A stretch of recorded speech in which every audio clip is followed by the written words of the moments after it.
मी राजमाता जिजाऊ सावित्रीबाई फुले यांच्या प्रतिमेस प्रथम अभिवादन करते आणि माझ्या भाषणाला सुरुवात करते।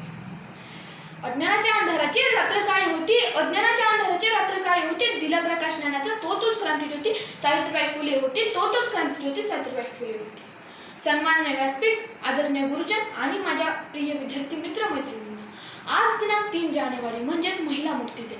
हा महिला मुक्ती दिनाच्या सर्व महिलांना, विद्यार्थ्यांना आणि शिक्षकांना शुभेच्छा देते।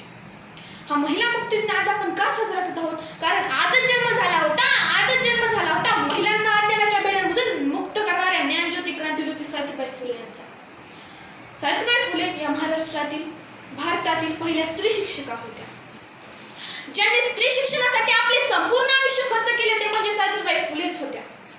महाराष्ट्रातील ज्यांची यादी ज्यांच्या नावाशिवाय पूर्णच होत नव्हती त्या म्हणजे ते म्हणजे ज्योतिबा फुले यांच्या धर्मपत्नी म्हणजे सावित्रीबाई फुले होत्या।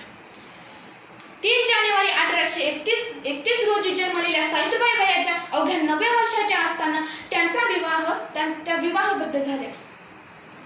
ज्या काळातील सतीप्रथा, बालविवाह अशा कुरीतीने समाजाला ग्रासले होते त्या काळी स्त्रियांसाठी शाळा उघडणे, स्त्री शिक्षणाचा पाया रचणे हा किती लांबचा विचार म्हणावा। परंतु भारतीय समाजाच्या दारिद्र्याचे, शोषणाचे आणि जातीवादाचे मूळ हे अज्ञानात आहे हे ठाऊक असलेल्या सावित्रीबाई मागे हटल्याच नाहीत। कारण मुगीच त्यांना म्हणत नाहीत, किती भोगले किती सोसले तरीही तिने शिकवले, किती भोगले किती सोसले तरीही तिने शिकवले। स्त्री शिक्षण धडेपुढे तिच्या साऱ्या लेखी निघेल, इथून पुढे गिरवतच राहणार। प्रसंगी अंगावर पडणारा कचरा, शेण आणि लोकांचा अमानुषपणा सहन करून देखील सामाजिक उत्थानाचे कार्य त्यांनी चालूच ठेवले।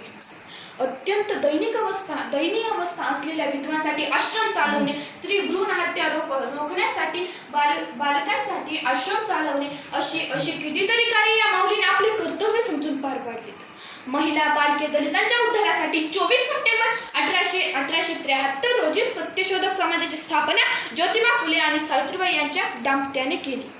1897 सालीच्या पुण्यातील प्लेगच्या साथीत रुग्णांची सेवा करताना सावित्रीबाई फुले देखील प्लेगच्या आजारात ग्रासल्या होत्या।